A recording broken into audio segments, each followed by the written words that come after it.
आपल्याला थोडक्यात म्हणजे नरेंद्र मोदी हे उत्तम व्यवहार कुशल नेते आहेत.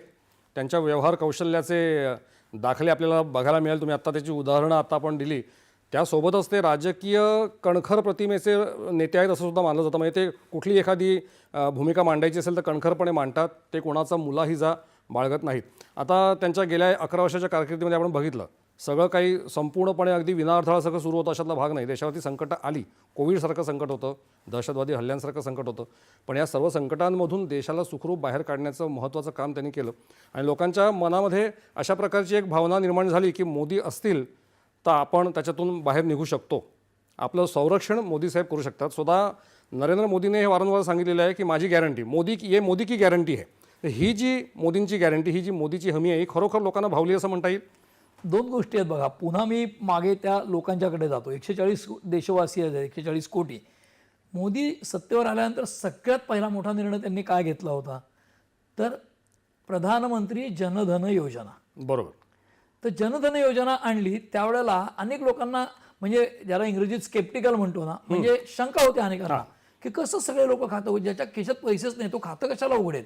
मग त्याला इन्सेंटिव्ह काय दिला होता तर माणसाने खातं उघडलं बँकेत राष्ट्रीयकृत की त्याला 1 लाख रुपयाचा विमा मिळेल. म्हणजे त्याला काही बरं वाईट झालं तर त्याच्या कुटुंबाला 1 लाख रुपये मिळतील. बरोबर. आता हे फार मोठी इन्व्हेस्टमेंटसाठीचं प्रलोभन आहे. पण आज जनधन योजनेमध्ये जवळपास 100 कोटी लोक त्या नेटमध्ये आले, बँकिंग नेटमध्ये. त्याचा फायदा पुढे कसा झाला तर पुढे ज्या वेळेला आपल्याकडे राजीव गांधींनी सांगितलं होतं की सरकारी पैसा खर्च होतो त्यात 85% भ्रष्टाचार होतो आणि 15% लोकांपर्यंत पोहोचतात, 1 रुपयातले 15 पैसे पोहोचतात. हे अगदी प्रसिद्ध वाक्य आहे राजीव गांधींचं. आज त्या गोष्टीला 40 वर्ष झाली. आज नरेंद्र मोदींच्या काळात आपण डीबीटी सारखी गोष्ट सुरू केली. म्हणजे काय, डायरेक्ट बेनिफिट ट्रान्सफर. आता एखाद्या लाभार्थ्याला कुठल्याही योजनेतल्या त्याचे पैसे जर त्याच्या खात्यात जमा करायचे असतील तर मुळात खातं असलं पाहिजे ना. आणि सरकार कल्याणकारी राज्य राबवताना गरिबांसाठी जास्ती योजना असतात तर त्या त्यांच्या खात्यात गेल्या तर मधले सगळे दलाल मरून पडतात की जे आतापर्यंत भ्रष्टाचारात होत होतं. त्यामुळे एका रात्रीत सगळा भ्रष्टाचार संपणार नाही. पण मुळामध्ये त्या डायरेक्ट बेनिफिट ट्रान्सफरसाठी खातं तर असायला हवं. म्हणून प्रधानमंत्री जनधन योजनेनंतर खाती निर्माण झाली आणि मग डायरेक्ट बेनिफिट ट्रान्सफर झाला. लोकांना विश्वास वाटू लागला की हा माणूस बोलतोय ते करतोय. आता मोदी की गॅरंटी तुम्ही म्हणालात तर कर्नाटकच्या निवडणुकीमध्ये काँग्रेसनी मोदी की गॅरंटी हा शब्द काँग्रेस की गॅरंटी हा शब्द वापरला होता जाहीरनाम्यात.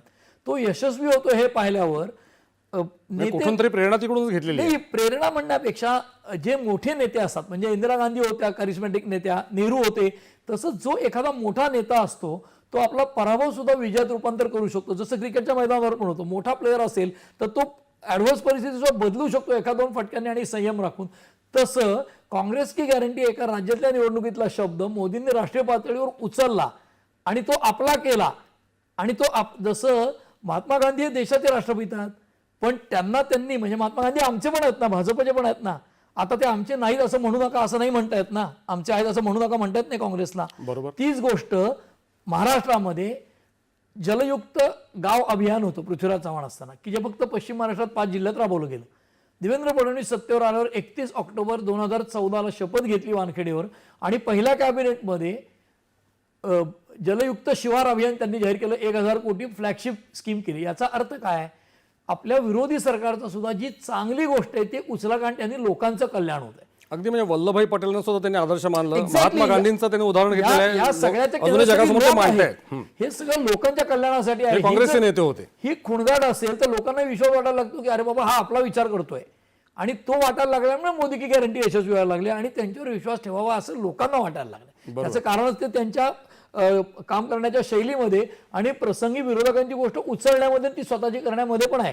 त्याला लोक उचलेगिरी म्हणतील, थापेबाजी म्हणतील, परंतु मुळामध्ये जर काँग्रेस की गॅरंटी चालली कर्नाटकमध्ये पण काँग्रेसला देशभर चालवता आली नाही पण तीच उचलून मोदी की गॅरंटी केली यांनी. याच्यामध्ये त्यांचं नेतृत्व कौशल्य प्लस त्यांची विश्वासार्हता जी त्यांनी जनतेत वारंवार जाऊन मिळवली आहे ती एस्टॅब्लिश होते आणि ती त्यांनी सिद्ध केली आहे. या संकटाच्या काळामध्ये आपण बघितलं त्यांचं एक आणखी वैशिष्ट्य लोकांसमोर येत राहिलं काय